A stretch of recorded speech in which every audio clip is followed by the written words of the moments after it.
Chris Wilbratte's back on the James Show. He's a tax expert here. Welcome back, Chris. We're in tax season, and the reason I'm having you on today is I'm concerned that some of the people listening to WBAP are going to be hit with scams, or at least scamming attempts, and they tend to change every year. Tell me about some of the new tax scams we need to look out for, Chris.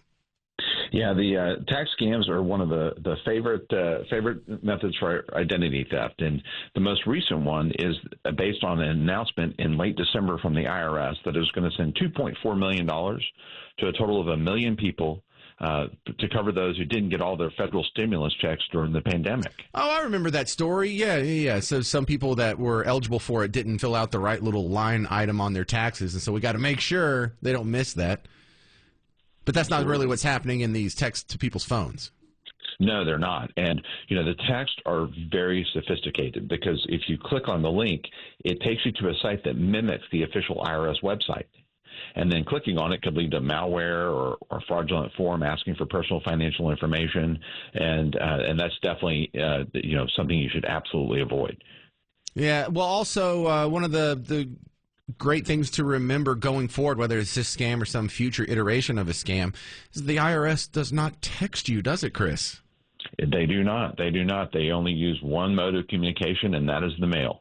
And they don't text, they will not call you, and they will not send you an email. They won't send you a fax. You won't get anything on your beeper. They have not just progressed to that level of technology yet, has been my observation. No, they have not. It's almost like that salt mine in Pennsylvania where they're processing retirement forms. They are still 20 or 30 years behind the rest of us. Yeah, I think technically it's like a limestone cave or something. Yes. That's where they're at. This is what we're dealing with. So, yeah, the scammer is much more sophisticated than the government. So if it looks sophisticated, just assume it's not government. Exactly. That's a great rule of thumb. If it looks sophisticated, it is not the IRS. Right. I'd be more likely to believe it if it came in on a pigeon's ankle. Anything other that's new this tax season that's catching a lot of people? Well, just one of the new things we've seen is the storefronts, the fake storefronts, where they'll open up a tax preparation service.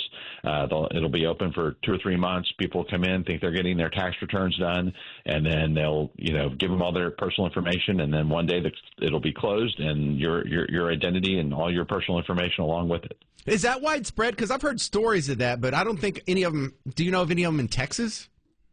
I haven't heard of any of them specifically in Texas, but they're definitely. I mean, I've heard a number of instances around the country where this has happened. All right. So what are the classic scams that they've had around for a while that they're still using? Oh gosh. Well, so what they'll do is they'll steal your identity, and then they'll file a fraudulent tax return where they'll inflate your refund, and then they'll have the refund diverted to a bank account they control. So they'll steal your refund, file a false return, and then put you into the whole process of having to file the affidavit. Spend a lot of time and effort to let the IRS know that you had a fraudulent return filed, and then so it'll probably eat a good 5 or 6 hours of your time. Chris Wilbratte, how do you find out if the tax guy you're working with is legit? What I always say is ask your friends and family for a referral, whether it's one of the national tax services or a local CPA firm. If they've been doing business with them for years and are happy with them, that's usually a great place to start. What's a good website to reach at? Echelon Financial, is that still your good website? It is. All right, Chris Wilbratte, if you need help on your taxes or a tax advisor, you just heard him. EchelonFinancial.com. Thanks, Chris. Thank you. Have a great day.